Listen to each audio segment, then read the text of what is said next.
Okay. Good morning, Steve. How are you?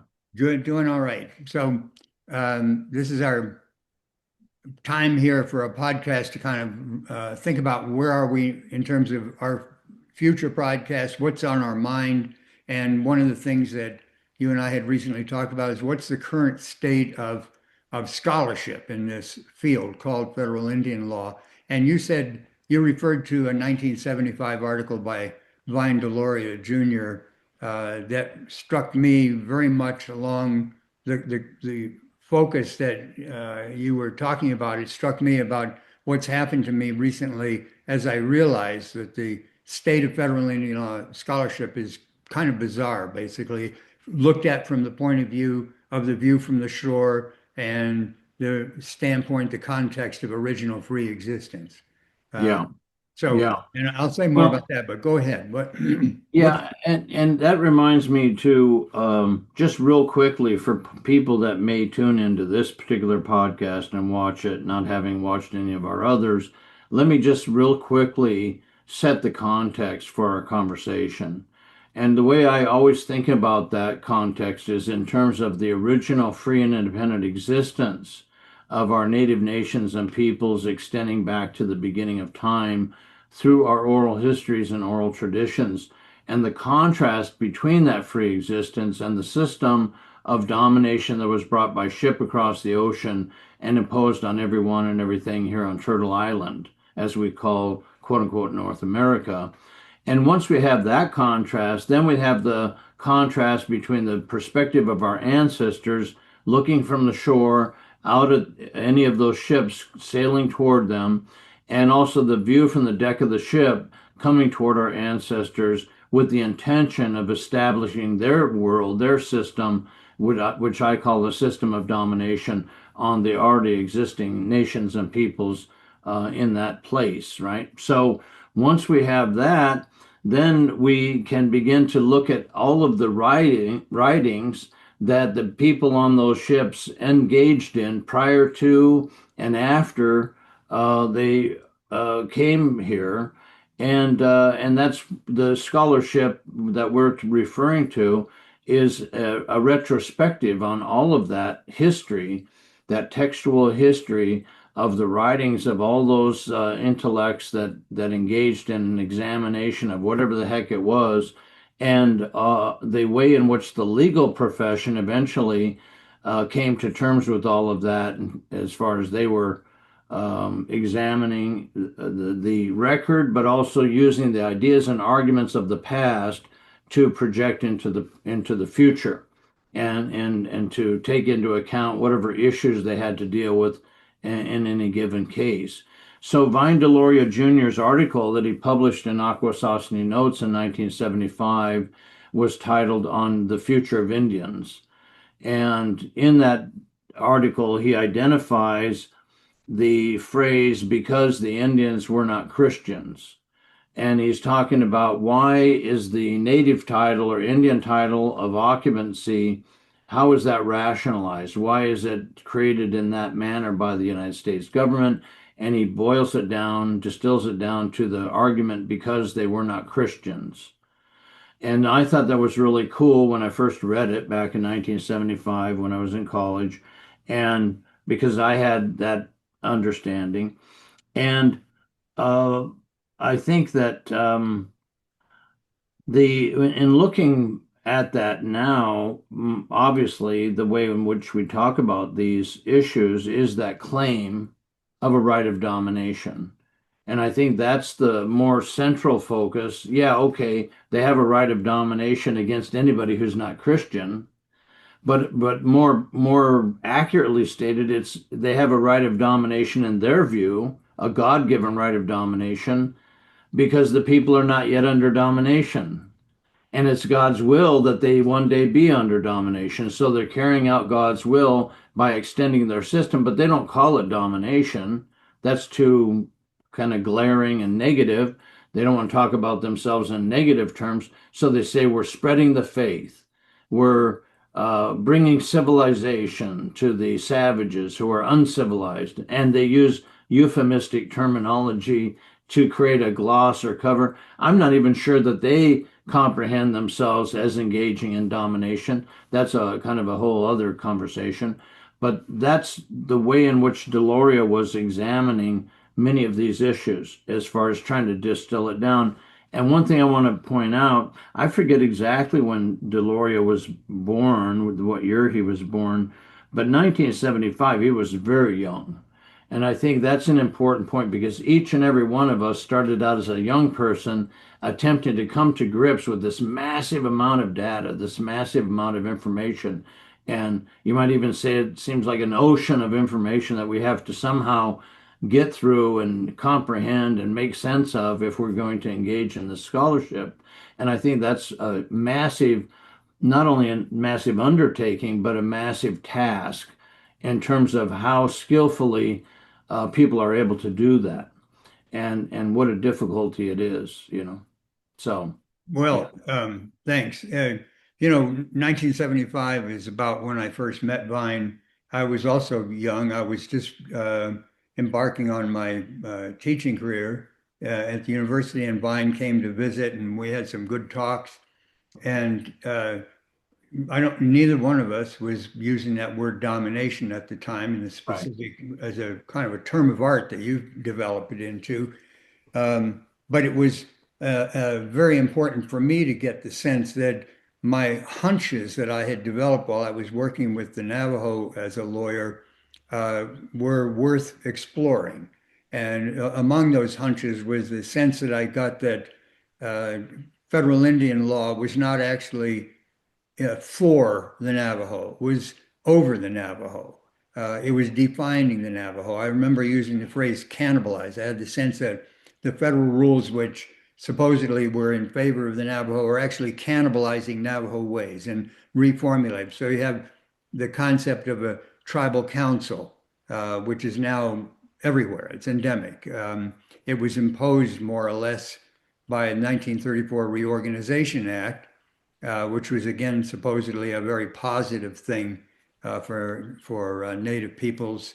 But it meant that the very form, in fact, the name reorganization, the very form of government that Native nations had was being reorganized and basically put into a single form of a corporate business model. And so, as I began to tease these things apart and using Vine's thinking as well, and getting a sense that there's something to be done here to figure it out. I guess I felt like, what is really going, how am I going to answer it? And I followed the course that you laid out, which is dig deep into the text, dig deep into the materials that are available. And that's when I came to understand Johnson v. McIntosh, the origin of this whole federal Indian law thing, so-called Indian title, and the overarching claim of power that the United States was asserting over the whole continent and all the peoples. And so for me, it seemed like the work was to try to unravel all this stuff that was getting in the way of indigenous peoples' free existence, if that were possible. That's what I sort of took it on. And to the extent that I was involved in practical litigation, I knew, well, the framework is this, you work within this framework, but always looking, I kept, where's the way out of this thing? So at that point, I was still kind of figuring my way out of the paper bag. Well, as years went by, I realized, why am I working inside the paper bag? Why don't we stand outside? And in your view from the shore is a perfect metaphor for doing that. It's like stand outside that system of domination. And one of the things that becomes obvious, actually, this is a topic for a future podcast, is that the domination didn't just occur when the ships came here. It was already a system of domination. That's what it was. It was a system that was based in a certain view of a religious view of a God of domination, the God of the Old Testament, which the Catholic Church had adopted when Constantine the emperor turned it into a state church. And so domination was the name of the game, so to speak. So when you said, did the people who came over here, did those thinkers, were they thinking about, we're going to do this domination? And I think that the answer is that they were it was like fish in water. I think they just simply took it for granted. Of course, there's a king. Well, we can look at a king, we can say, isn't that an odd, pathetic kind of notion that there's somebody who's the king who claims to have power from God, the sole power, sole despotic power? That's an odd notion, but I don't see that they were questioning. There are obviously people in what we call Europe now who were questioning that. They were fighting over what's the true Christ and the true belief and so on and so forth. But that was a fully developed system of domination, this is what I'm saying, which got brought over here, and they claimed they had a right to impose that system anywhere that they went in the world. And they happened to come to this continent, and they said, now we're going to impose it here. So, and as I say, those are all topics for their own podcast. But as you were looking back this 50-year-old article, looking at the future, well, we're in that future. That's a half century. If you go back a half century before 1975, you're before the Indian Reorganization Act. You're in 1925. You're back before there had been this kind of attempt to homogenize the whole thing under federal regulation. So that 50 years is significant. So where are we now? So I mentioned a law review article I'd read recently, and it was a real shocker to me. It made me back up like, well, what's left for me to do? It's a 2025 article, and it proposes that tribal councils have eminent domain power, that they should have eminent domain power, and working within that notion of that they're not really sovereign, even though the article says, oh, they're sovereign nations, they want Congress to give this power. So what shocked me is that eminent domain, if this is what they're talking about, this is simply adopting a domination system for their own governments. Because eminent domain means the power to take property by the entity that calls itself the government, and to take it from people who say, no, that you can't have it. Well, we're going to take it anyway, and we'll give you a little money to compensate you. So if eminent domain is what is now considered to be like, well, this is the frontier of tribal powers, then I realized, well, if that had been the case back when I was in law school, I would not have been attracted to go do anything with so-called federal Indian law. I might as well have gone to Wall Street and made a lot more money working on the same issues about eminent domain, ultimate dominion, because eminent domain and ultimate dominion and the same phrases that were used in the papal bulls, it's all one concept, really, that there is a high power which owns everything and can take what it wants and can give a little compensation if it wants. And that's even in federal Indian law, even that has been denied. The Supreme Court said that if the federal government doesn't recognize that these Indians are here on this land, if it hasn't accepted that fact officially, then it can take that land without any, has the power to take the land without any compensation at all. That's the Teton case. So I was just blown away by this. Like, if this is the forefront of scholarship to incorporate more domination, and actually the highest form of domination, eminent domain, that's what it means, the highest domain, the highest dominion, the highest domination, playing with the Latin roots of these words, then what's there left to do? And so your mention of Vine's article, Future of Indians, I'm thinking, well, maybe that future, what has been left? Maybe the boarding schools have finally succeeded. Maybe Henry Pratt is applauding from somewhere in the beyond, saying, I finally did it. I got rid of the Indians and I saved the men. You remember that, kill the Indian, save the men. So I was in this, as I said, a kind of a state of shock of thinking, well, what I'm really interested in is following out the domination trail that we've been talking about, and realizing that the domination trail is now global, and that the targets are not just so-called indigenous peoples, that the system of domination is the dominant system, and it pretty much goes without question. People have debates if they have elections. Well, here's the guy, I want to be the top dominator. Oh no, we want another guy to be the top. Oh, it should be a woman who's the top dominator. Oh, it should be a different skin color who's the top dominator. And who is stopping to say, why are we looking for a top dominator? What Yeah. kind of society are we really looking for? And for me, the work with native peoples has always been about that. It's been uh, since I realized as soon as I got to Navajo land, I'm in a non-Western society here. I realized this is a window outside the overall framework, dominating framework. It's a view that looks out from that and then allows you, if you're in that view, to step outside that system of domination and see it as a whole. And that's Yeah. what interested me. I think that's what interests both of us. And one more thing um, is that all this, there's so many people now that are talking about Christian discovery and heathens and savage, like all that negative language. And we saw that a couple of podcasts ago. There's court judges on courts who are saying, "Oh, all this racist language, all this language of supremacy, etc. This is really unacceptable." But that does not lead them to question the actual implementation of the domination. They just don't like that word. And so what we have today, just one more loop through that law review article about eminent domain, is that there's a sense in which, as long as we don't use that nasty sounding language about heathens, let's talk about self-determination. Let's talk about tribal sovereignty. And all those are terms of art in federal Indian law. So one of the things that Vine talked about in 1983, he was asked a question about what about this whole Self-Determination Act that President Nixon enacted? Has that been a good thing? He said, well, it has strengthened tribal governments, but it has transformed them into essentially just a normal municipality. There's nothing particularly Indian left anymore. And to the extent that there are Indian people, they've mostly been assimilated. That was Vine's view, maybe answering his own question in the future. So now in 83, a few years later, he's able to give a kind of an update on it, saying this looks like the trajectory that it's going in.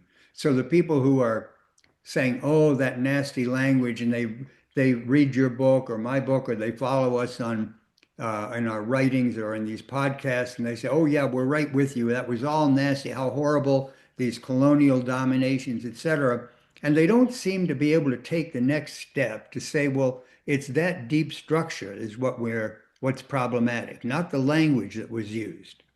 If the language is taken away, like the judge on the Ninth Circuit and the judge in the Washington State Supreme Court, they seem to be satisfied to let's get rid of that nasty sounding language, but and then we got a wonderful system. It's like somebody said recently in another article, we don't use plenary power anymore. Well, I'm thinking, what, really? I mean, the biggest case in recent history, Holland v. Brackeen, the Child Welfare Act, and McGirt v. Oklahoma, these are big Supreme Court Indian law cases. They rest on plenary power. Some in Holland, they actually are explicit about that. In the McGirt case, they hide it, but they refer to the precedents that set it up.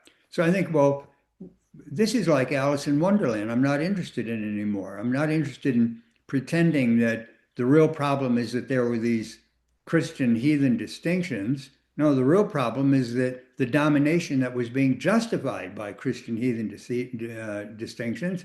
And if we erase those distinctions, it does not mean that we've erased the domination system. Right. Well, I want to jump in for a Yeah, second yeah, because I think that when we're using, we should be very emphatic about recognizing that when we use a term such as domination, we're using that from the shore looking out at those ships.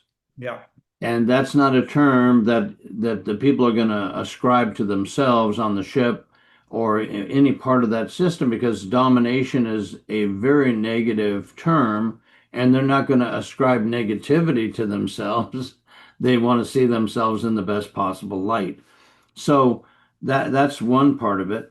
And the other part of it is that the people on the ship or the descendants of the people on the ship, which is the descendants of today, have no comprehension or awareness of that overall system of domination by use of that terminology.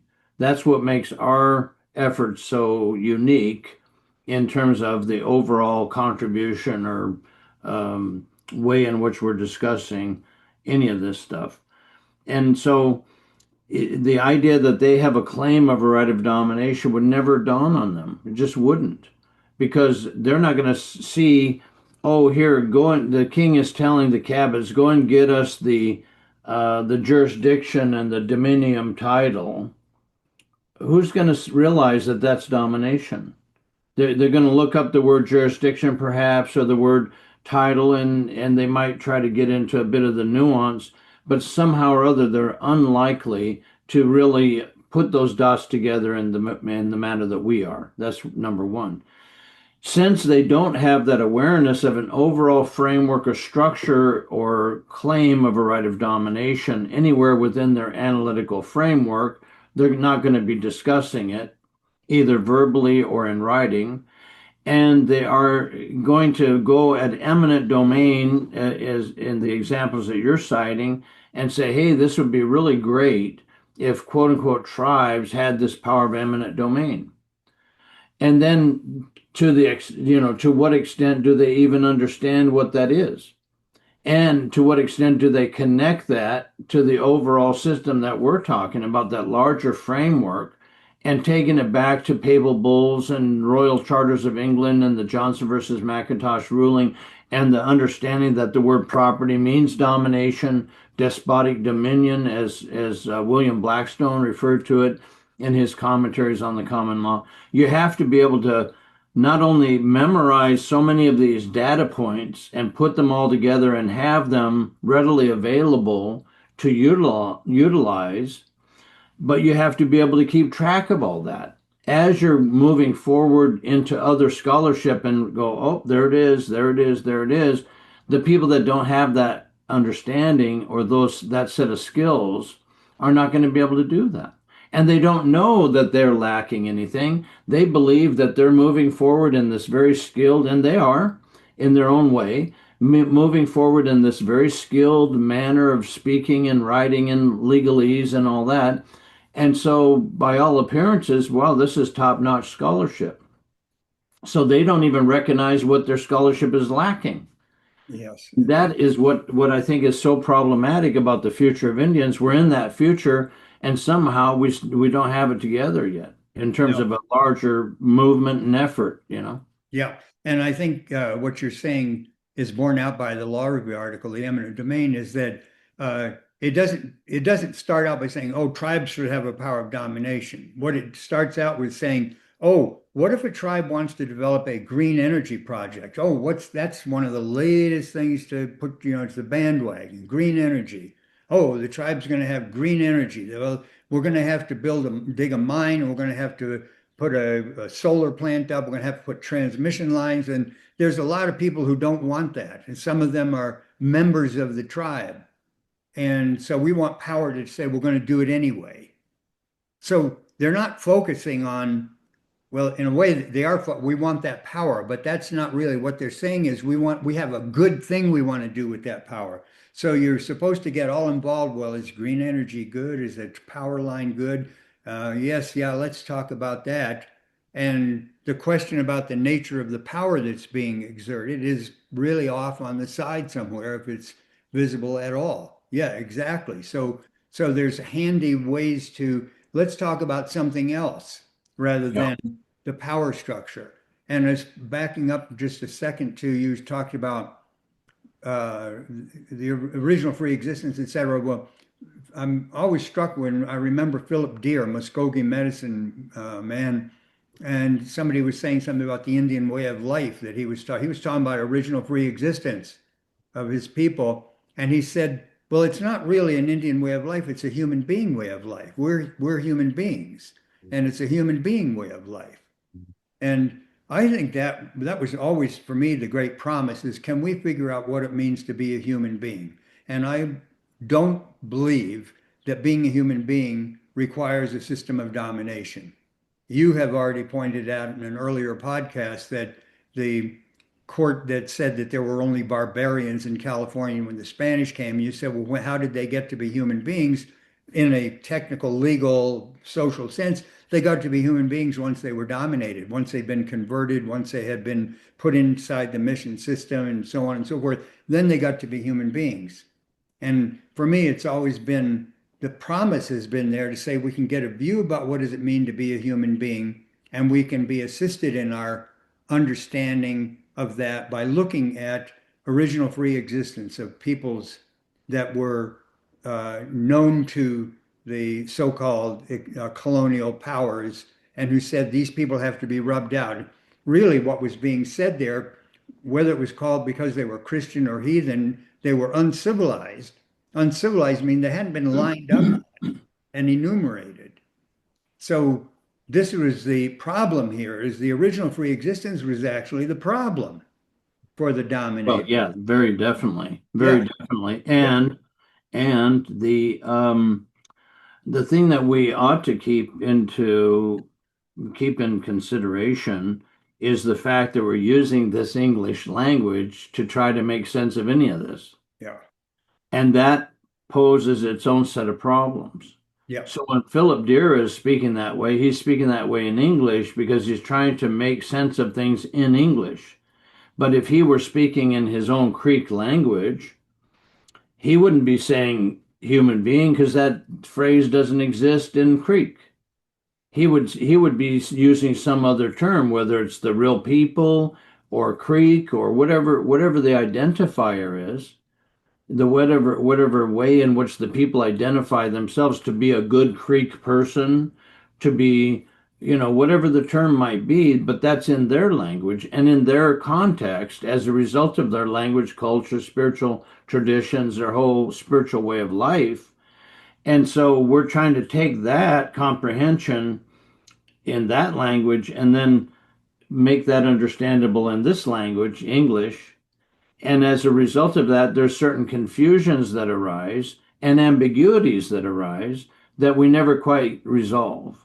And, yes. And and once I understood that, oh my gosh, okay, if these people are not considered human, but there's a way in which they can become human, and then we go through those steps of domination. Okay, they have to go through all these steps of domination. Now they're going to be human because they went through all these steps of domination. That should change our comprehension of that word human. yes.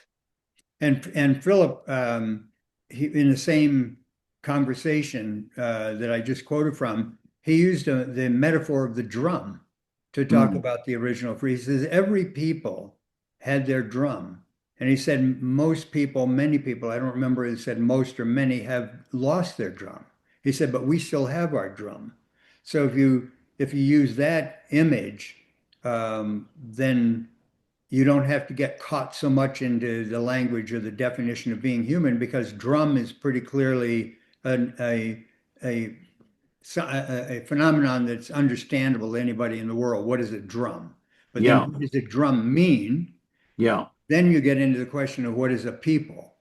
And what does it mean to be a people? To have a drum is some kind of a heart center thing of some sort. And these are my words, not Philip's words. So so when we're talking about all of this, I'm thinking that again, we're talking in English. We dive into the sewage of the domination system and teasing it apart like archaeologists, like, oh, I found another artifact out. This was in a papal bull, or this was in a charter, or this was in a royal grant, or whatever it is. And we're coming out with all this stinking material. And there are some people who see that, they hear that, and they say, oh, isn't that horrible? That's all really bad stuff. But what they're not seeing is the trajectory that we're on, is that we're exploring the roots of this phenomenon, which is ongoing today, but wears very different disguises. It wears yeah, disguises of, we're doing this for your own good, which is, of course, what they told all the native people. This is for your good. John Collier, who bemoaned the loss of a deep connection to the natural world and natural life. He was the architect of this thing, the Reorganization Act. He thought this will save these people. Well, what turned out, it didn't save them, it encapsulated them. And today, out of the hundreds, 400 or 500 different original peoples that have been continue to be recognized, they essentially have all one form of government. What happened to their drums? The drums have been taken away. The Rome drums have been taken away, sometimes literally when their ceremonies were prohibited. And the Reorganization Act said, oh, now you get to have your ceremonies, but your ceremony of group existence, if you want to call it that, we are going to say you should have our system of group existence. You should have our council system and our laws. Well, and going back to that the article on eminent domain, going Yeah, back to the theme of scholarship, the the article is not about how to restore the original free existence and precisely. be liberated from that initial claim of a right of domination that's still ongoing today. It's like, oh, how can we apply within our limited context some exercise of domination? Yeah, But they don't see it as that. They call it something else, but that's really what it is. And there's not even the slightest notion of how do we restore our original free way of life. That's not even part of the scholarship. And I right. think that's the biggest gap, the biggest lack in inadequacy within the overall scholarship. And we're going to look at that. I think we've had a conversation really recently about other law review articles talking about the use of so-called artificial intelligence to somehow try to remedy this problem, which is the most bizarre thing. I don't want to get into it now, but I want to show you if I can just share my screen for a second. Uh, Let me get to this is that tribal eminent domain article. And so you say he's not aware of it as domination. It's for sure. He does understand it. He says eminent domain is a foundational sovereign power. The sovereign. Now, where did any original people's free existence have a sovereign? So the sovereign undergirds the ownership of private property. There's your despotic dominion, and at its core, it's when the government assumes a property interest without the consent of the owner. And notice he's got footnotes. One traces it to the development of the state in the 18th and 19th century. And another one traces it, I don't know where the footnote is, traces it to Rome. Oh, here it is, ancient Roman law. So the guy who's writing this, um, he's actually he does know he's talking about something called sovereignty and domination, but without using the word domination, Right. taking, etc., against the interest of somebody. So he's describing domination without using the word domination. And so it's even sharpens your point that it's an adoption of a system of domination, knowing that it is a system of power over, but not calling it domination and trying to tie it together with something like so-called green energy. So, oh, this is a good power. Let's don't look Well, at the nature of the power. Let's just look at what it's doing. yeah, it's adopting a system of domination without ever calling it that. Yeah. Yeah.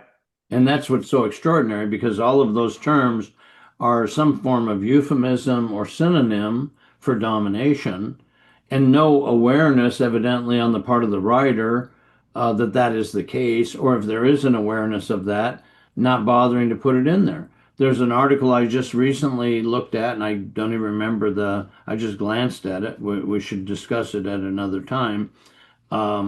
But it had to do with the doctrine. And it was written right after the Vatican issued its statement about the doctrine of discovery on March 30th of 2023. And somewhere within the overall mix, the author mentions Christian domination. They use that phrase, Mm. okay? But that's the only time it appears, and it doesn't appear any other time. So that is weird that if you've acknowledged it once, how is it that you're not starting with that or somehow leading up to that and using that as your overall framework? It's just kind of it's your thing about the phenomena of now you see it, now you don't. Mhm. But And this case is now you don't see it, now you do. and so, I'm glad you brought that up because it's so easy for people to think Christian domination is the phenomenon. So if we get rid of Christian, the domination falls down with it. Yeah. If we take out Christian, we've got no problem left anymore. Whereas what you and I are saying and seeing over and over again is that you can call it self-determination. You can call it tribal sovereignty. You can call it Indian title. You can have a lot of words that people don't really hesitate about because it sounds like, oh, it's a technical term and it doesn't necessarily mean something bad. they don't understand that the domination is just put on some new clothing, clothing that's Yeah. appropriate to another time. It's not the 18th century anymore. It's not the 19th century. It's not even the 20th century, 21st century. Oh, we've got no problem now because we're talking about something else, only talking about the surface level of things. And it seems to me that there's too much attention to surface level thinking anyway. Yeah, that's called water beetle scholarship. I love that. That's good. Well, Steve, um, there's so many more things that we're going to be talking about. I'm wondering, are we at a place I think this so. Yeah, podcast just to say sounds these are the good. things that are Yeah, roiling our minds and our imaginations, and we'll be chewing on them in more detail, specifically in other yeah, podcasts. perfect. Thanks so much. You too, Steve. Thank Till you. next time. Yes.